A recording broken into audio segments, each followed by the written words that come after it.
Your Mom Gate is in full-fledged panic breakdown mode. The New York Times with another hilarious article that we will obviously make fun of.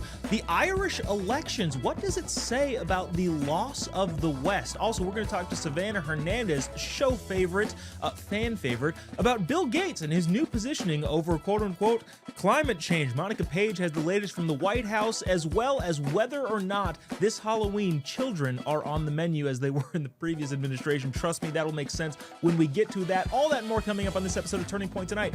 My name is Joe Bob. Thanks so much for tuning in. Together, we are charting the course of America's cultural comeback, mainly through the mockery of terrible lib ideas. tpt@tpusa.com is the email address. Would love to see each and every one of your emails, your thoughts, comments, concerns, even criticisms. We're not libs. We don't censor people here. Also, go subscribe to our YouTube channel or our Rumble channel or any of the social media platforms where you get exclusive content not seen anywhere else, mostly because we can't find the time to fit everything we want to talk about in such a short period of time. Next week, I am back on the road with Megyn Kelly. Wednesday, we are in New York, Jacksonville on Thursday, Miami on Friday, and Duluth, Georgia on Saturday. We might be giving away some tickets too, so stay tuned on how you can enter to win some of those awesome tickets to those fantastic events with Megyn Kelly featuring myself. Because I don't know, I like to have fun and make some jokes before Megyn takes the stage and wows people with whatever it is that she has planned for that particular stop. You're not going to want to miss it. To get to the most important and pressing issue of our time, political prosecutions by way of political persecutions. There is a new one. So, no, Glenn, not this one. This is not the right. Yeah, that's good. We're not allowed to talk about the other one. That was totally justified. Rachel Maddow and everybody on MSNBC told me that was 100% legit. But this, on the other hand, this is a political persecution, which is leading to a political prosecution. Someone named Kat Abughazaleh, and I honest to God think I'm pronouncing that correctly, was arrested and indicted on federal charges, not because she was doing anything illegal, but because she has a particular political belief that does not agree with the White House. That is the only reason she was arrested and indicted, according to her and all of the other libs on social media. She even came out and said so herself. Here is her very briefly stating what happened to her. Again, a blatant and utter political prosecution at the hands of the king that we don't have. Watch this. My name is Kat Abughazaleh. I'm running for Congress in the 9th District of Illinois, and the Department of Justice is charging 6 people, including myself, with federal crimes for exercising our First Amendment rights near ICE's Broadview Processing Center. That is so horrible and disgusting and definitely happening. That is all she was doing. She was just voicing her opinion. Now, those MAGA right-wing extremists at the New York Post reported it a little bit differently. Let me read you that. Kat Abughazaleh, formerly employed by the liberal watchdog Media Matters, was indicted along with 4 others charged with having conspired to prevent by force, intimidation, and threat federal law enforcement officers for carrying out the official duties in a manner seeking to injure him or his personal property. Again, that is not what happened. Clearly, she was just stating her political opinion, which is protected by the First Amendment. Gosh. Abughazaleh and her alleged co-conspirators physically hindered and impeded. Well, that actually would be illegal. If what they're claiming is true. But clearly this is just a MAGA right-wing rag that is spouting the administration's talking points. I can't believe that this is happening, especially to a person that moved specifically to a congressional district in order to run for Congress. Yes, by the way, Kat Abughazaleh is running for Congress in the state of Illinois, a place where she just moved to last summer in order to run for this congressional seat that is, by the way, very, very deep blue seat. Libs have held this seat for a very long time by pretty huge margins. Actually, according to the Evanston Roundtable, she still doesn't even live in the district. She just moved to the state and is carpetbagging supposedly from somewhere else. But Like I said, this is clearly a political prosecution at the highest level. The only reason she was arrested and indicted was for her political beliefs, not for any other reason regarding breaking the law. Let me show you an example of her just espousing her political beliefs peacefully on the sidewalk, not blocking traffic. Go ahead and play cut 3 here. Up with liberation! Hold on. With deportation! Up with liberation! Up with liberation! Down with deportation! Down with deportation! With liberation! You know what? I feel like I'm being misled here. That looked like her and a bunch of people trying to block a car, which is not okay. I don't. There must be other footage out there of her just peacefully protesting. Again, like I said, that seems like a little bit more than that, which maybe would actually warrant some investigation, maybe even an indictment for, blocking traffic, possibly even trying to kidnap that particular individual. I'm not entirely sure. Let's go with another couple examples here, because I have to believe that she was just on the sidewalk with a sign and a megaphone talking about her beliefs and her ideas. Go ahead and play cut 4. No,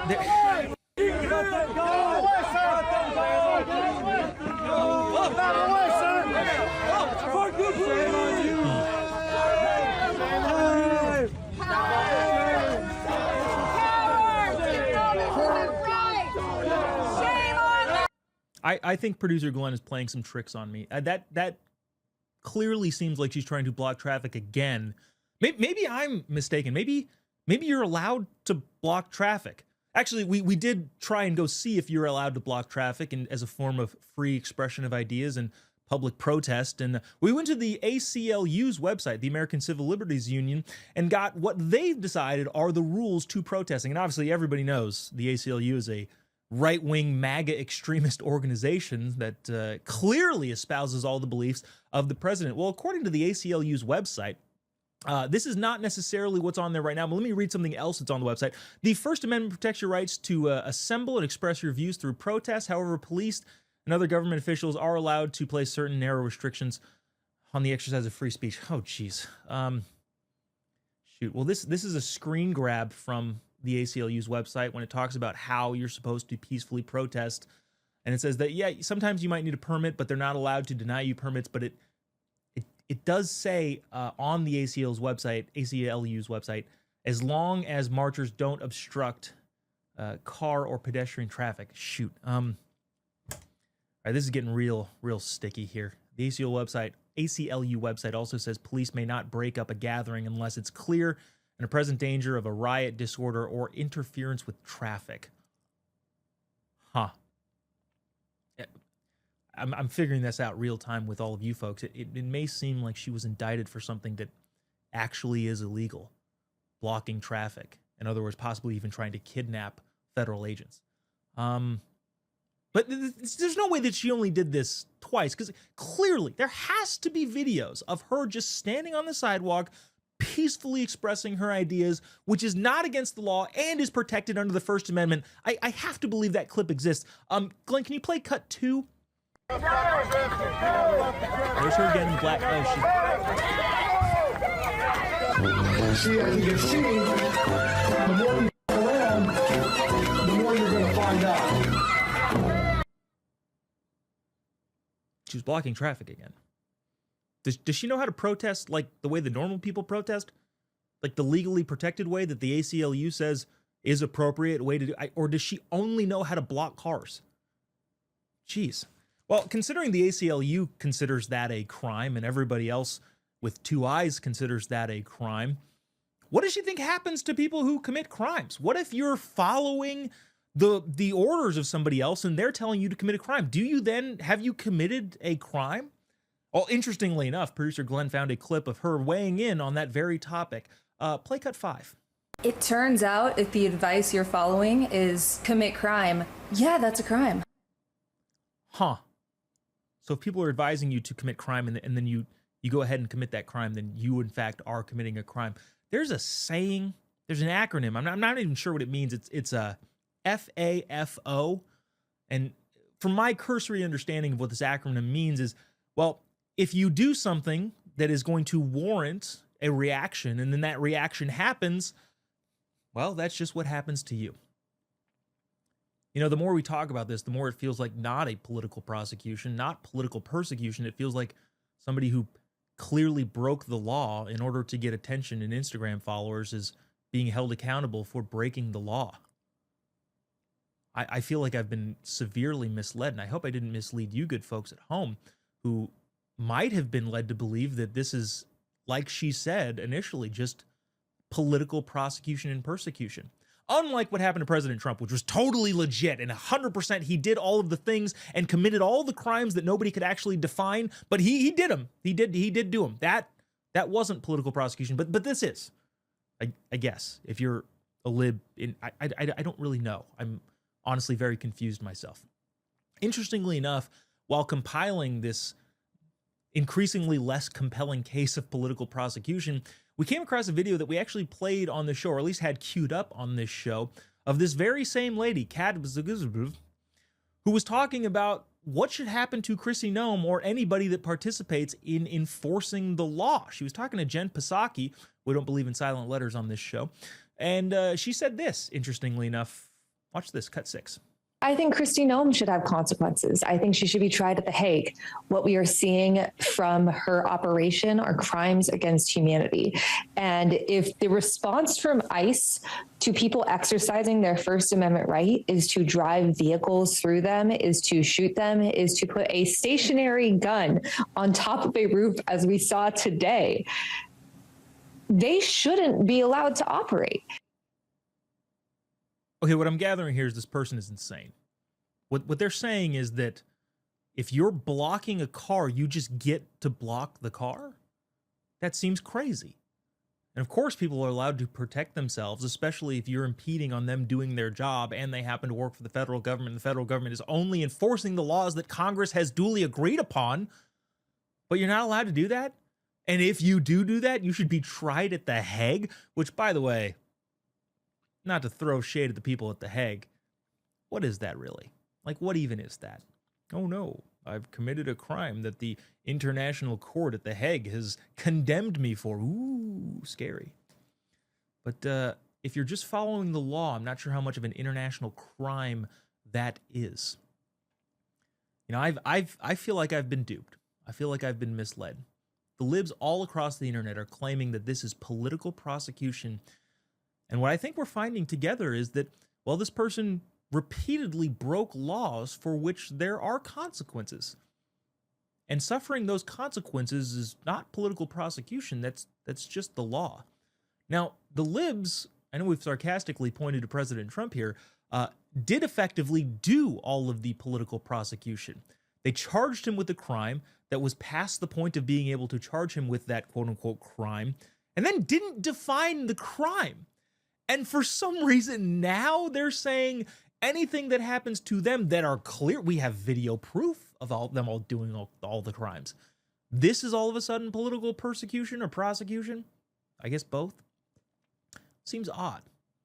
Maybe, I think what we're all coming to realize, if we haven't already, is that our lib friends might not have both oars in the water. What's a nicer way to put that? Might not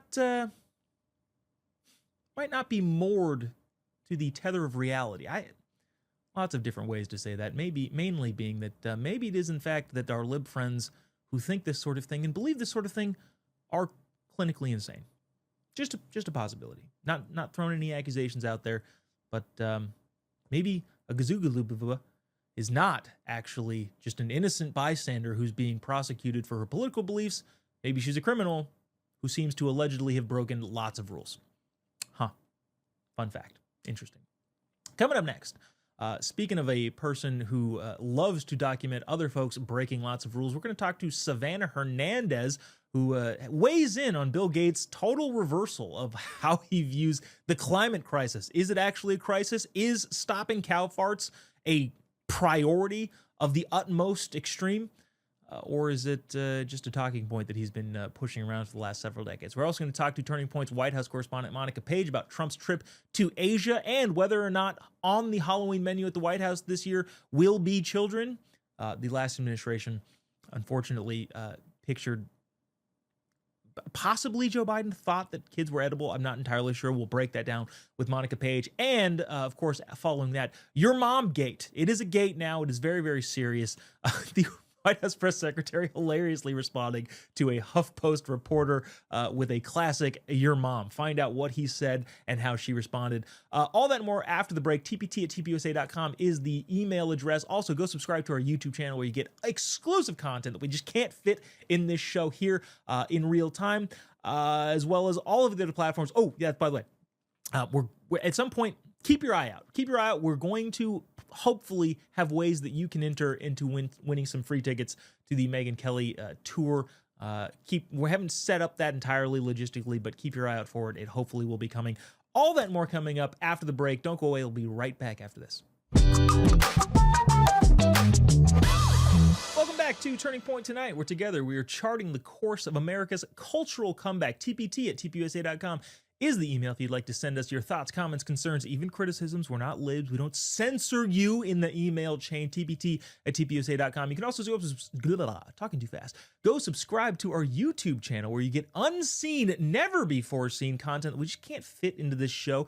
It's usually me and Glenn bantering about our problems of the day, but I feel like it's also super relatable because everybody has gone through all of the things that we talk about on the One Last Point that is exclusive to YouTube, Rumble, and all of the social media platforms. Go subscribe anywhere you get your social media intake. We'd love to see you there. It is time for one of our favorite guests, show favorite and fan favorite, Savanah Hernandez, Turning Point USA contributor and Frontlines reporter, among many other things. Sav, thank you for joining us. Really appreciate you taking the time.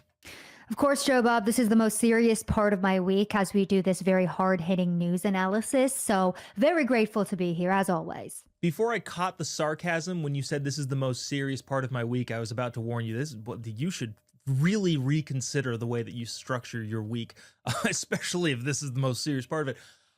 So Savanah, speaking of seriousness, obviously you are a massive Bill Gates fan. I don't want to put your business out there, but there was one time you were wearing a Bill Gates I Heart Bill Gates t-shirt. Big fan of the guy. Clearly, of course, I'm being sarcastic as well. But at the same time, Bill Gates, who was once an ardent supporter of global climate change is going to be the downfall of humanity, has backed off of that and is now saying, we'll probably be fine.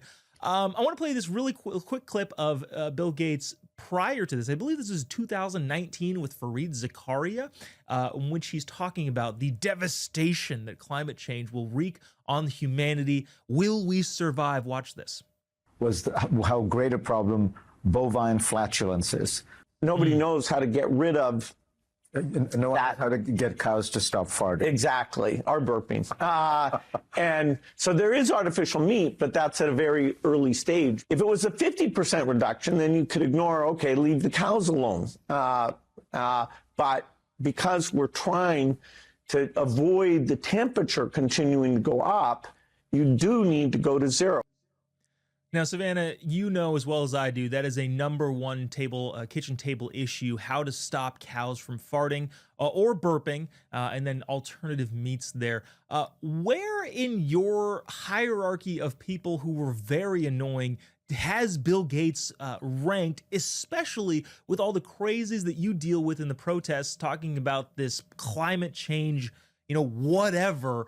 How has that been over the last couple years with the way that they've been pushing this, Greta Thunberg, all of those climate wackadoos? Well, Joe Bob, cow flatulence actually keeps me up at night because it's so terrifying to me. And I am actually reporting to you guys from beyond the grave because, per AOC, I think we all drowned like 5 years ago. Yes. Maybe it was 2. So, we're actually all dead right now. Climate change took us out. Just kidding. Now Bill Gates is saying it doesn't exist, which maybe this is like some 5D chess. Maybe now I believe in climate change because Bill Gates says it's not real. Interesting. But no, Joe Bob, I was kind of reading into these articles, right?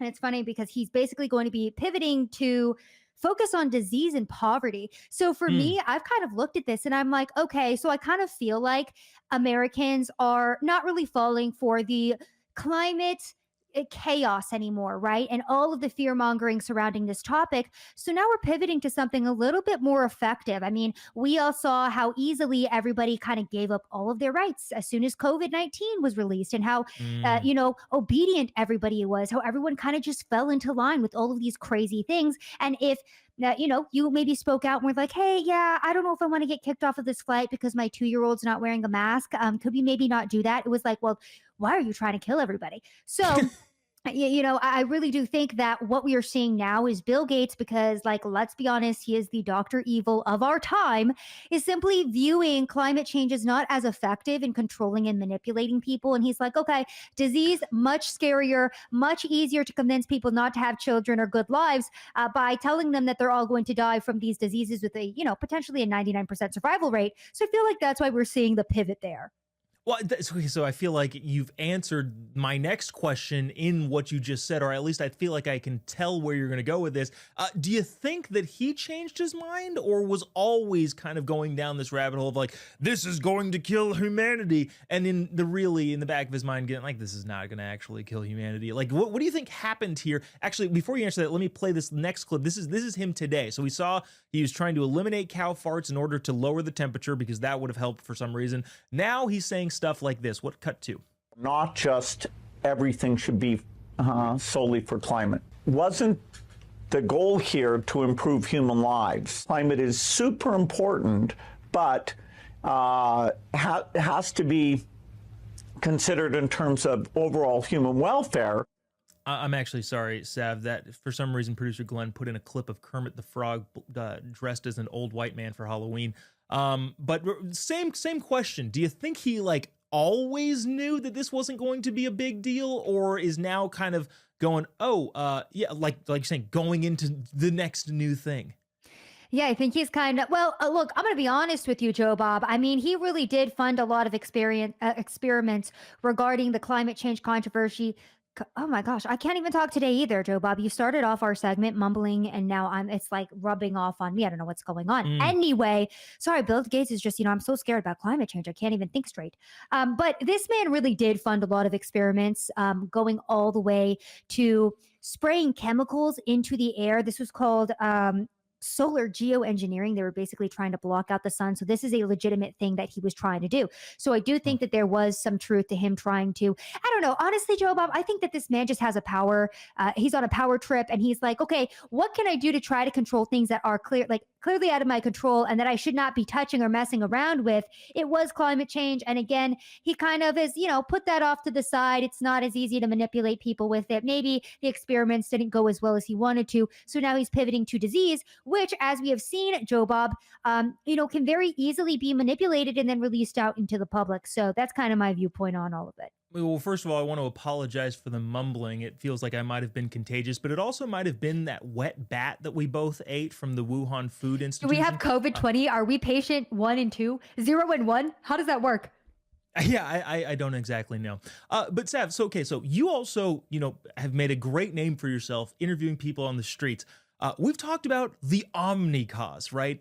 Greta Thunberg is probably the most famous one out of these. She was a climate crusader. And now that the climate thing is kind of like waning, she's like now going to go save people in Gaza with a ship that carries food for like 9 people for 4 days. What do you think the next cause is going to be when you're out there talking to these protesters / rioters? What do you think is the next thing that they're going to be? I support the current thing. Yeah, and I haven't heard about climate change in such a long time. I don't think Really? I've heard the climate change topic brought up since the last time I was in Davos, which was in 2023. I want to say it's been a couple years. So I really haven't heard anything about this topic. And I kind of completely forgot about it, actually. This is the first time in a long time I'm even discussing it, actually. So good job, Joe Bob, keeping us at the forefront of the climate change fight. But, it really is the fascism, it's the tyranny, it's the rise of Nazism that we are not seeing here in the United States or across Europe or across the world. But that is this faux fear that is being pushed by the left wing. It really is, again, their new boogeyman that they have really latched onto. Bill Gates going more of, like I said, the disease route and the maybe overpopulation route. So Lots of moving pieces here, but climate change totally last year. It's not in season anymore. We don't want to hear it anymore. I mean, that's so out of style. If you come to a protest and you're talking about climate change, embarrassing, sweetheart. Get a new talking point, reboot your NPC brain because we have moved far, far away from that topic. Savanah Hernandez is outing herself here. You were in Davos. We saw each other at the World Economic Forum. I was there to cover the corruption. I think you were there as a special guest of Klaus Schwab. Anyways, that's all the time that I'm just kidding. No, Sav was there breaking hard news on the ground. Sav Hernandez. I was there spraying chemicals into the air with Bill Gates. I don't know what you were doing. Trying to blot out the sun because that'll maybe a little bit of shade will like me with my hairspray. Shh. I remember being there, and not to go off on a whole different tangent. I remember being there. We were both freezing our butts off trying to cover these people. And I was wondering, can we get some global warming? It's very cold. And I wish it was warmer. The globe was warmer. I know. I was like, Bill Gates, you're doing a horrible job on this. That's why he pivoted, because he's a massive failure. The climate is not changing very well. I mean, we're having regular seasons, and it was cold because it was winter in the middle of Switzerland when we were there. Oh, good times and good memories. Sav Hernandez, Turning Point contributor and Frontlines reporter. Thanks so much for joining us today. Really appreciate you taking the time. Of course. Love you guys. Bye. Thank you. Coming up next, we're going to talk to Turning Point's White House correspondent Monica Paige to discuss what's going on in Trump world. Also, are kids on the menu at Halloween this year? Hopefully not. With a new administration, that joke, I promise you, will make sense in just a few minutes. We'll be right back after the break. Don't go away. Welcome back to Turning Point Tonight, where together we are charting the course of America's cultural comeback. TPT at tpusa.com is the email if you want to send us any email, thoughts, comments, concerns, criticisms. Also, go follow us on our Turning Point Tonight YouTube channel, where you get to exclusive content that is not able to fit in the short time that we have together here. Let's bring on our Turning Point White House correspondent, Monica Paige, at the White House. A lot going on. It's been a while since we've caught up with Monica because of so many different things, the fantastic events going around, including J.D. Vance yesterday, which all of you saw. Also got to talk to Monica Paige. But before we get to that, Monica, first of all, thanks for joining us. How you been? Thanks so much. It's a beautiful day. I've been great. And by the way, I did see JD Vance's remarks at Ole Miss. He did a fantastic job. Watch the entire thing. And if you haven't seen it, I'd highly recommend watching it because it's fantastic. Yeah, him and Erica were just fantastic there in front of a sold out arena, which I'm sure, unfortunately, not everybody was able to get in. But I guess that's the biggest problem you have. It's not the worst thing to have. Monica, the president is overseas. He met with Xi Jinping earlier today, among many other world leaders over there in Asia. What's the update from the president on what his initiatives when it comes to specifically China, but also with the rest of the Asian world? Well, the president actually just returned back this afternoon. So he's back here at the White House. It was a very long trip, hitting on Malaysia, Japan, South Korea, and ultimately meeting with China's President Xi Jinping. But there's a lot to get to, so bear with me here. So when he was in Malaysia, his very first stop, he officially signed that historic peace deal agreement between Cambodia and Thailand. He also signed very historic trade deals between Malaysia and Cambodia as well.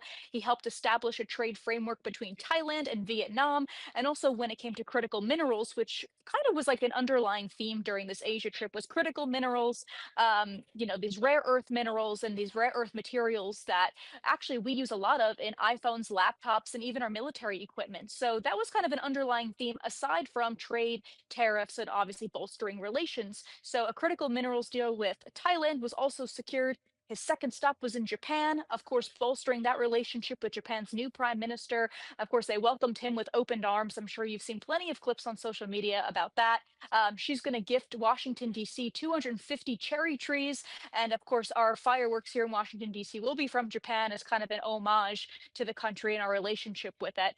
And also, the president established a framework to accelerate development of markets for these critical minerals and rare earths. Like I mentioned, they're kind of a big deal. And many people don't really know how important they are in the development of many of our equipment, whether it's our iPhones, laptops, military equipment, and of course, China has been trying to compete with the United States when it comes to these rare earth materials as well. So trying to make sure that we have an alliance where we're not reliant on China, but also we can work together with the United States and our allies, and making sure we can kind of curb China's sort of influence and threat here.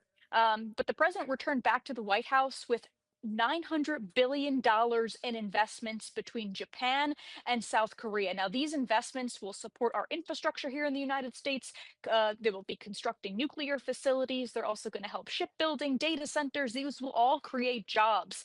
When it came to the president's meeting with Xi Jinping, apparently China agreed to buy more soybeans from the United States, which is great. And of course, lowering tariffs on China because apparently they have been curbing the flow of fentanyl over the past few months. I know the president has been very adamant on China stopping the flow of fentanyl into the United States. So if the president said, hey, listen, if you curb the flow of fentanyl, we'll lower your tariffs. So I believe he lowered the tariffs for China. They've been, I guess, been working out some kind of partnership with the United States. And you did hear from the president saying, on a scale of 1 to 10, that meeting with Xi Jinping, it was a 12. So all good things, very successful trip, especially that $900 billion investment deal. And yeah, we'll see what happens in the future, especially when it comes to China keeping up with its promises. We'll keep an eye on that. Monica, viewers might have noticed my state of confusion when you're talking about all of those sounded pretty good for the American people. I've been told by Governor Newsom, among many other people, that President Trump is hated by all the world leaders and everyone laughs behind his back and he's going to start World War III. That for some reason does not align with all of the things that you're saying. So, Monica, you may want to check your facts there, because that just, the mainstream would never lie to anyone. So that you have to be wrong. Somewhere in there, fact checked me. Speaking of people who are wrong, the libs continue to shut down the government. For the longest time, I didn't notice, and I don't think anyone did. At this point in time, yeah, people are going to start missing paychecks. Government employees are starting to miss paychecks, including some of the critical ones.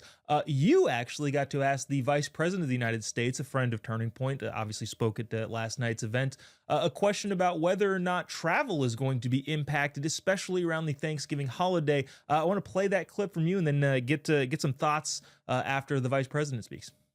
Thank you, Mr. Vice President. I'm Monica Paige with Frontlines Turning Point USA. On the government shutdown, of course, we're approaching Thanksgiving, we're approaching the holidays. What could travel look like, if the Democrats don't open the government in time? So I'm going to let our great Secretary of Transportation answer this question. Look, it could be a disaster. It really could be, because at that point, you're talking about people have missed 3 paychecks. They've missed 4 paychecks.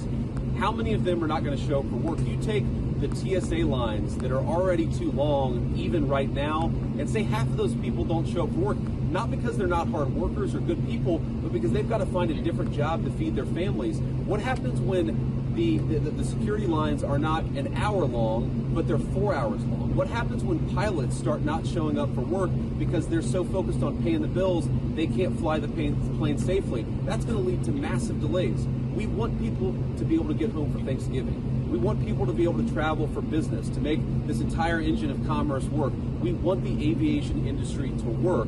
It's not going to work unless the Democrats reopen the government. Monica, that I've been told, and we're going to do a segment on this show a little bit later. It's the Republicans have both houses and the White House. Why is first of all, I guess I'm answering my own question here, is because they failed civics and don't quite understand that you do need buy-in from the other side.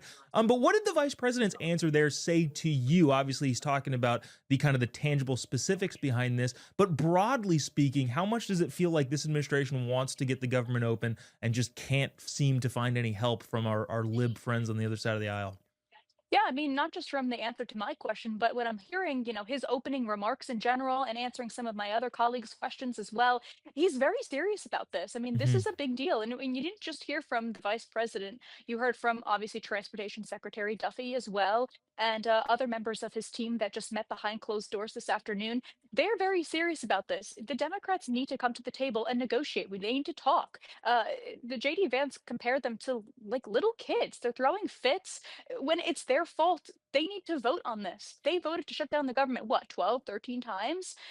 We're heading into a very busy season, and it's not just Thanksgiving travel. Obviously, parents have children that come back from college or they're going to visit or whatever it may be. And the fact that the travel plans could get this messy should be ringing alarms and red alarms all across the country. I mean, this is a very big deal. This could be even worse than any of us could even imagine. I mean, because you're not just talking about the pilots and those who keep us safe, but just everyday Americans just trying to live their lives and now they can't because of the Democrats. And then these people that are Democrats, they will keep voting for Democrats. They will keep voting for this and keep blaming Republicans. So it's like I really hope people open their eyes and realize that this is the Democrat shutdown. They can fix this, Joe Bob. I do want to throw in the one point, though. They are standing on firm grounds. The American people overwhelmingly want to give their tax dollars to help fund healthcare for illegal immigrants. Of course, everybody knows that, and that is clear across the board. Everybody wants that, but that is the hill they've chosen to die on. Monica, briefly, there's been some fun at the White House, given the fact that it's Halloween. My question to you, and this is very serious as your journalistic integrity is on the line here, are any of the children this year going to the White House on the menu as they have been previously in the past administration? Well, I think everyone can mark their children as safe this year. There will be no nibbling on children like there was last year. It was very, very weird. I compiled a whole bunch of photos that I found online from last Halloween, and that is what we saw last Halloween. Joe Biden kind of nibbling on little chicken legs and little kids' feet. Very strange. But everyone's kids will be safe this year. The president and the first lady will put on a beautiful trick-or-treating spectacular this evening. So everyone, you don't need to worry about your children. They are in good hands. That is good. And also, I'm being told that Joe Biden dressed up as the president the last couple of years. That's a bizarre thing to me. Might as well dress up as an auto pen. Probably be the same thing. Monica Paige, hope you have a fantastic Halloween. Have a great weekend, and we will see you next week. Thanks so much, you guys. Have a great Halloween. Thank you. Coming up next here on Turning Point tonight, among many other things, your mom, which will make sense after the break because it's a very funny response that Caroline Leavitt, the White House press secretary, sent to a Lib reporter in response to a ridiculous question that he had. tpt@tbusa.com is the email address. Don't go away. We'll be right back after this. Welcome back to Turning Point tonight, where together we are charting the course of America's cultural comeback, mostly through the mockery of terrible lib ideas. And we're going to do some mockery here in just a quick second. But you can email the show anytime you want, tpt@tpusa.com. You can also go follow us on our social media platforms, specifically subscribing to our YouTube channel, where you're going to see never-before-seen footage that we can't fit into the time frame that we have on this show. Turning Point tonight on YouTube, Rumble, X, my personal Facebook page, all of the places where you can take in social media content. We are there, and we would love to see you there as well. This, I thought, was hilarious, and hilarious in a way that is trolly, but also just kind of a throwback to a different and better time. We all remember your mom jokes, where literally the only punchline was, your mom did what you were just asking. And, time goes on. Those jokes kind of fall out of fashion. You get older, you get a little bit more mature, and you start understanding that's not always the funniest way to respond to somebody asking a serious question. But it is in this case.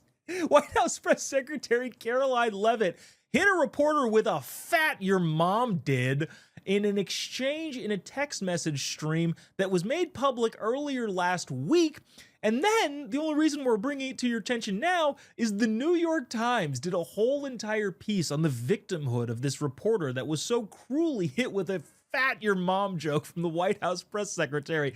I want to play you, excuse me, I want to actually get a clip on here of what this text exchange looked like and then what warranted the "your mom" response. This is SV Date, or Date, I don't know, it pronounces it Date, I guess.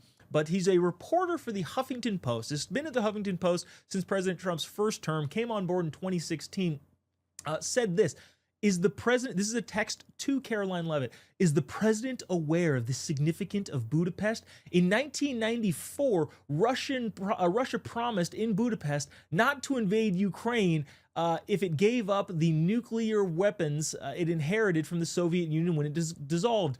Does he not see why Ukraine might object to this site? Who suggested Budapest? Thanks. To which Caroline Leavitt responded, your mom. Your mom did. And then he said, is this funny to you? And then she gets a whole big long thing, which honestly, the text is a little bit small. It's hard to read here. But basically, she says, yeah, your BS question does not warrant a serious response, Mr. Date. Now, let me put this in the context of this. Anybody can pick any particular site and say, is this really an appropriate site for this? Like this. Columbus sailed the ocean blue in 1492. You know what else is blue? The sky. You know who looks up at the sky? President Trump. You know who also looked at the sky? Hitler. Therefore, why does President Trump like to fashion himself on the German dictator? It's ridiculous, is what I'm saying, is you can link anything to anything and anything and anything, any point in time, any place on the globe, and then suggest something bad is happening there. So to say, why would President Trump pick Budapest when 30 years ago, this thing that probably President Trump is aware of but doesn't have at the forefront of his mind, significant, I guess, in a way. Why did someone pick Buddha? Who was it? The appropriate response is, in fact, your mom. Because the question is as ridiculous and framing it in a way that is unbelievably biased. Now, the libs did not stop there. The New York Times decided they would do an entire piece on this SV Date, in which, in the post, it said, your mom did, texted Caroline Leavitt, the White House press secretary, in an exchange that she later posted online. Your mom, Stephen Chung, the White House communications director, texted months later, invoking a well-known maternal insult. They're taking, like, this is how seriously they're taking this. Invoking a well-known maternal insult that, according to the Urban Dictionary, is the most versatile diss/comeback ever created in the history of your mom. One of the things that I think about so often that Charlie told me one day when we were sitting talking about, you know, how to handle people that do pronouns in their bio and all that sort of stuff is say, you know, don't take them as seriously as they take themselves. This is a classic example of the New York Times taking this unbelievably seriously when in fact it was a joke and a response to a ridiculous question. By the way, Caroline Leavitt then went on to say, yeah, you're extremely biased reporting. Well, what is that extremely biased reporting?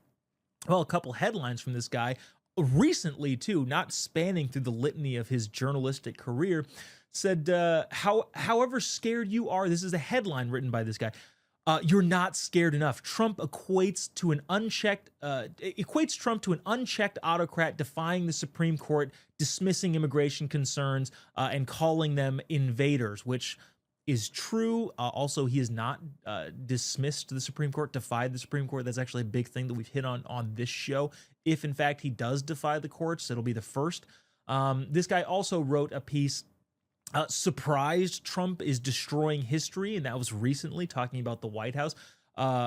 Portrays the White House renovations as destruction, and talks about not being respectful to the former president. In other words, this guy is a total left-wing progressive lib hack who warrants a response to a ridiculous question that's saying, yeah, your mom is the one who decided Budapest.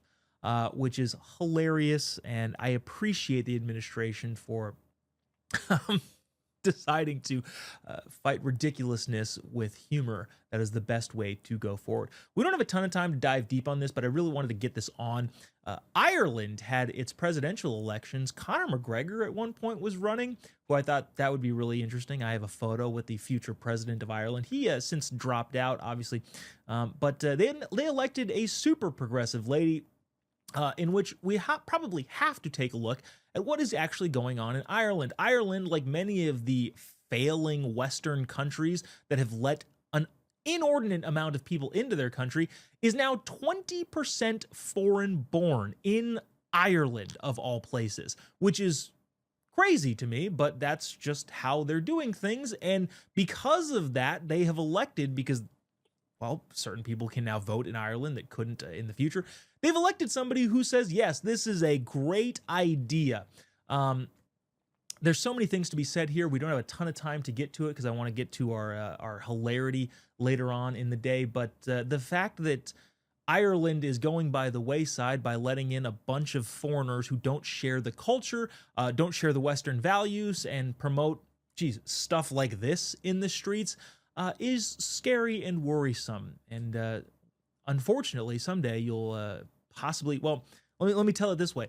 My sister's name is, my mom is Irish, and her name is a traditional Irish name, not necessarily spelled in the same way, but a traditional Irish name. And if this continues, a traditional Irish name might in fact be Muhammad, because that's the trajectory that Ireland is on, and it's not doing any better with their super hyper-progressive lib president that they've just elected to ensure that the downfall of Ireland will continue. Like I said, there's so much to be said about that, but don't have a ton of time to get into it because I got to get you some of the more funny stories later on in segment 5, which is our sarcastic, snarky segment. If you thought we're sarcastic and snarky before now, just wait until segment 5. Some of those hilarious videos from around the internet are coming up. tpt@tpusa.com is the email address. Go subscribe to our YouTube channel where you get our One Last Point podcast, this last segment of the show that we can't squeeze in here, as well as so much more that I can't mention right now. We'll be right back after the break. Don't go away. Welcome back to Turning Point Tonight. We're together. We're charting the course of America's cultural comeback through the mockery of terrible lib ideas. tpt@tpusa.com is the email. It's right down here. TPT, Turning Point Tonight at tpusa.com. You can also follow us and subscribe on our social media accounts, specifically the Turning Point Tonight YouTube channel, which is growing by leaps and bounds. It's fantastic to have you all there, which gives you, again, an extra segment of the show that you won't get anywhere else, along with so many other fun features that you're not going to want to miss. Our YouTube channel on Turning Point Tonight.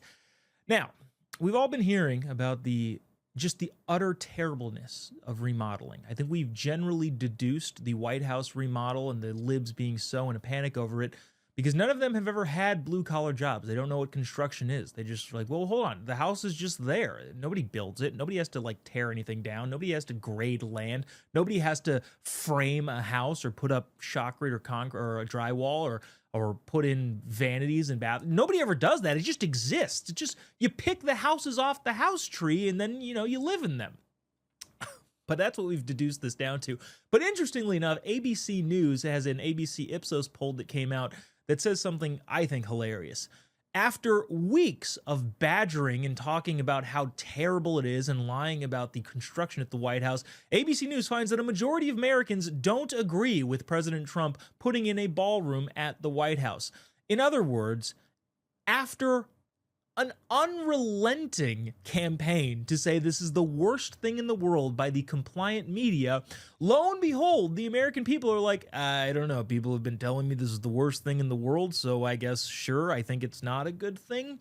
Now, of course, after the unrelenting full court press of media, you would think that, the majority is clearly 80% of Americans disagree with this construction. Because of course, the overwhelming majority of people would. No, it turns out it's 56%. In other words, clearly split along party lines, and they probably polled a bunch of people who aren't paying attention at all and just have heard, oh yeah, Trump is tearing down the White House, which is not true.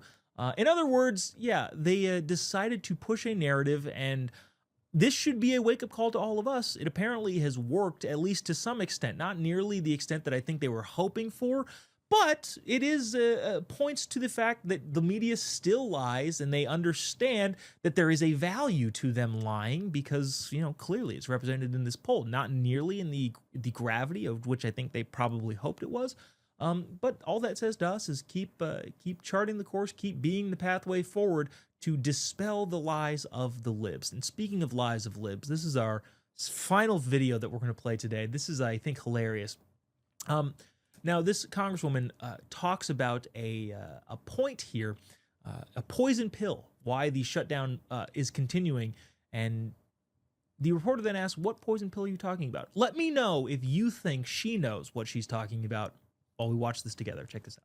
and want to make sure that we're very clear about what Republicans have been doing. Any bill that they've put forth, they've always had some extra stuff to it. There's always been a poison pill to it. So I disagree with your characterization. What were the poison pills of the clean CR or the continuing resolution? You say it's not clean, that was voted on in the House in mid-September. Here's what's important. I think what you're trying to do is shift the responsibility to Democrats. This rings so much of President Trump as a fascist dictator. Oh, what do fascist dictators do? Oh no, I just was told to say this thing and they trotted me out in front of a camera and now I'm just repeating the thing. Please don't ask me hard questions. Classic lib. Who was that? Congresswoman Bynum from Washington. The state of Washington. That's going to do it for us here at Turning Point tonight. We will see you tomorrow, same time, same place, for a special Halloween episode that unfortunately will scare a lot of you. Thanks so much for tuning in. See you tomorrow. God bless America.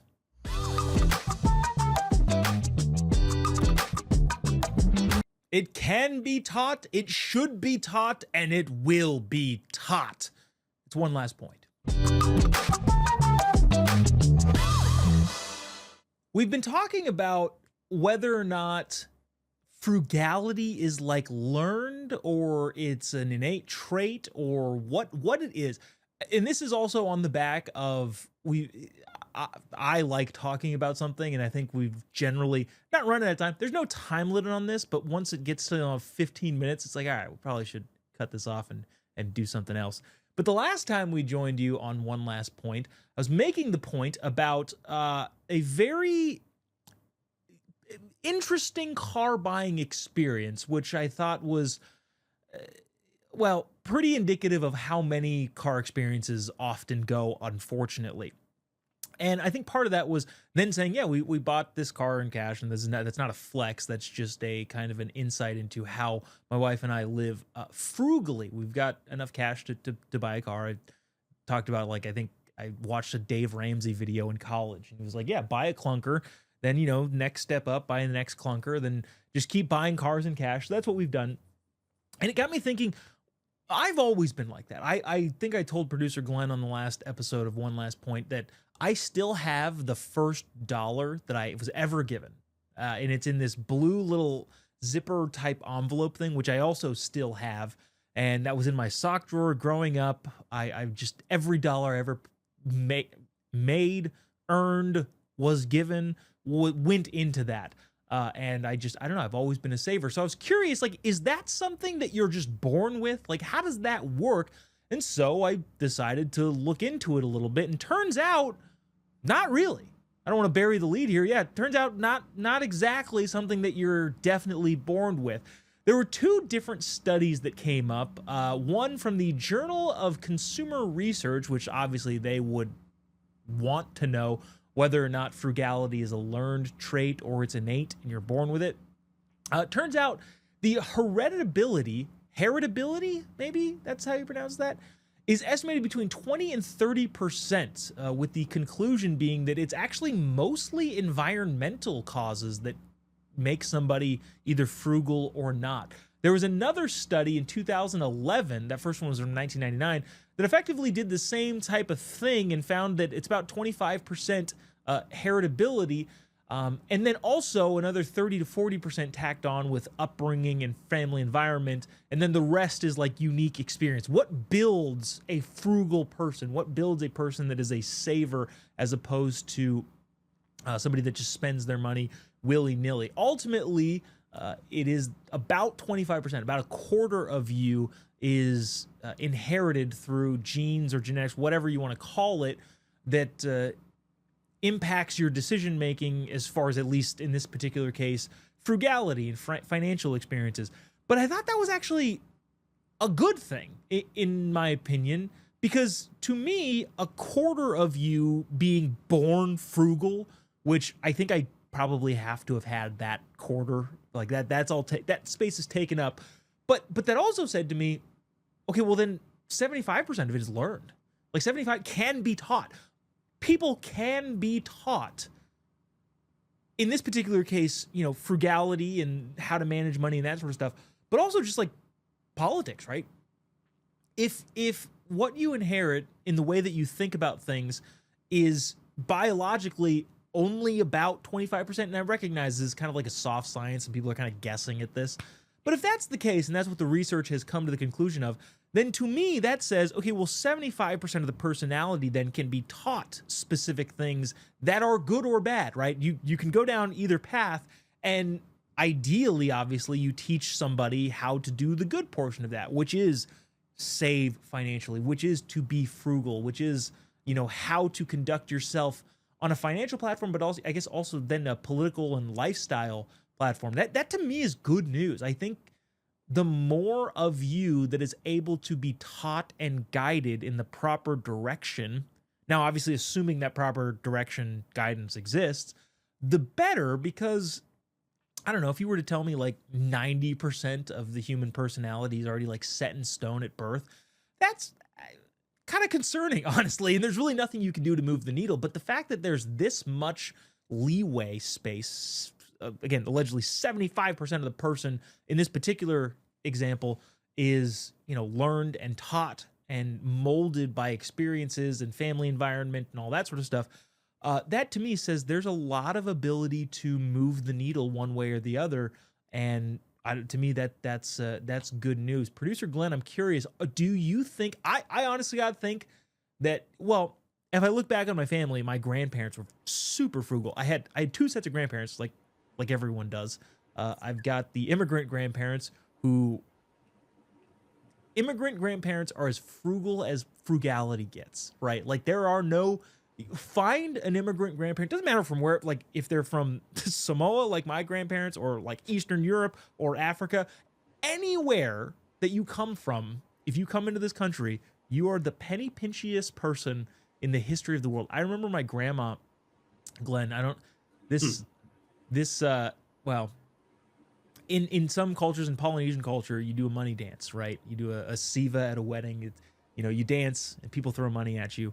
I remember my grandma at one of my cousin's birthday parties was on the floor picking up dollar bills that weren't hers, but she was like, well, there's money on the ground. Anyways, all that to be said is I had two sets of grandparents. My mom's parents too were also very, very, very, very frugal and spent their money in things that like made sense to purchase, not necessarily they were necessities, not necessarily, frivolous purchases. Anyways, Producer Glenn, long-winded way of asking, where do you fall on that spectrum of saving money and having a financial plan? Like, do you feel like, oh, I was born with this, or I have a brother or a sister who was not born with this and it shows? Where's that for you? Let me just take this opportunity to ask for an advance on my paycheck. No. I'm totally kidding. Actually, I think, I'm one of three brothers, no sisters, and I'm the oldest of the three. So I'm thinking in terms of my family growing up, and the youngest of the three was easily the most frugal, much like our father, who is, or he's retired now, he's still alive, but he may be watching this on YouTube at some point in the near future, so he'll let me know. But he was pretty frugal as an accountant, and just generally his personality was frugal. The youngest brother learned that. The middle and me, the oldest, we learned it later. I didn't start off super frugal. As soon as I got a job, I had spending money. I didn't have saving money. And I want to say around my mid-20s, I think I was 26 or so when I first started like saving for retirement. And immediately, like it was the moment when you realize, oh shoot, so that gets invested and it grows like all these years. I better start now. Oh shoot, and then you realize, should have started like when I started working. Yeah. But c'est la vie, it's gone, right? You can only do with what you've got now. So I figured out, and I transitioned from more of a guy who liked to spend all his money on things that he wanted in the moment to someone who clearly still buys plenty of books, which I love. Mm-hmm. But I also do make a priority of saving, and hopefully for the right things. And now that I'm also married, that helps too, because it's not just me affected by my good or bad decisions. Well, so it sounds like circumstance though. Like circumstance will push people into frugality, and again, this is a subset of a broader understanding of like how human personalities and characteristics are developed, I guess. But I don't know. I was surprised that it seems like this low of a number, which because at a certain point, right? If so much of the way that you make decisions is hereditary driven, then there's a certain point where it becomes difficult to blame somebody for bad decisions, right? Like it becomes difficult to, again, if 90% of you and the 90% of people were like, well, this is just they were born with this and they have massive amounts of credit card debt. Like at a certain point, you got to go, like shucks, like they didn't have any choice. But considering the fact that, it seems like such a small number of something that you're born with, and environmental factors factor in. There's cultural. I think we talked about this last time. There's cultural factors as well. So like if you grew up around people who just took out debt, chances are you're likely to do what you've seen other people do. And if you grew up around people that invested their savings, like, religiously, chances are you'll probably be more apt to invest what you earn and instead of spending it or just letting it. But also too, like culture is a choice, right? Like you and we, fortunately enough, have inherited the culture of the West, but at the same time, it is our choice to participate in that culture. I am much more likely to have sympathy for and help somebody who is, born to an entirely, a big disadvantage, right? Like if there's some physical limiters, some mental limiters, I 100% am willing to help people out on that.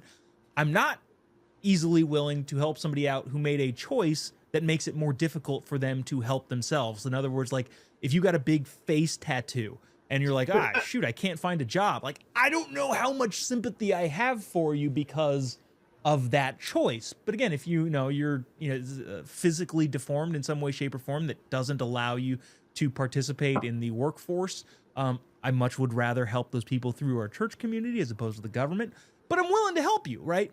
And so, like, to me, this says, hey, there's a lot of room for personal choices and personal growth, not coming from a hereditary element, but coming from, the culture that you exist in, unique experiences that happen to you. But those things definitely shape you, which says to me, okay, in a lot of ways, there are decisions that people make that either put them on a good or bad trajectory.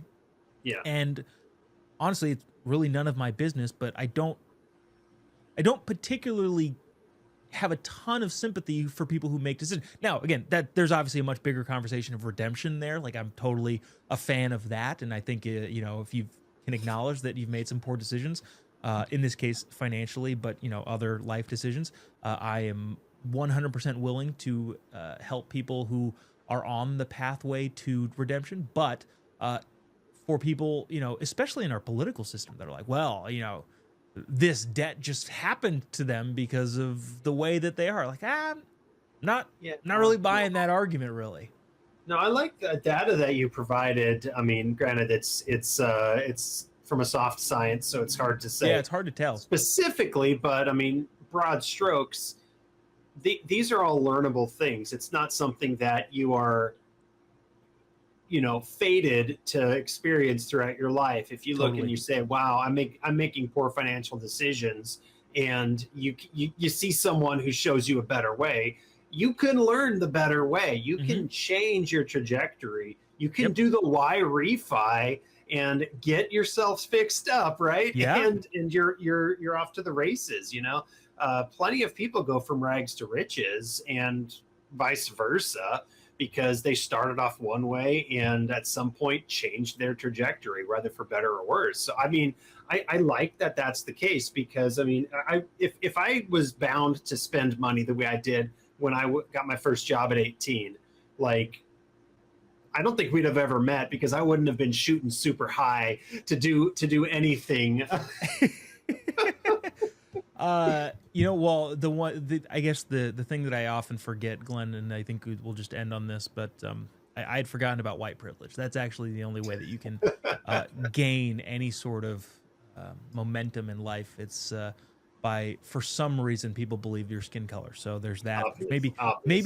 Maybe that will be the next diatribe that leads into the following one last point that you will see on Monday. Remember, we only do these Monday through Thursday, one last point, but you go watch the real show on Real America's Voice Monday through Friday. Get a whole extra day there. But producer Glenn, thank you so much. We will. This has been One Last Point.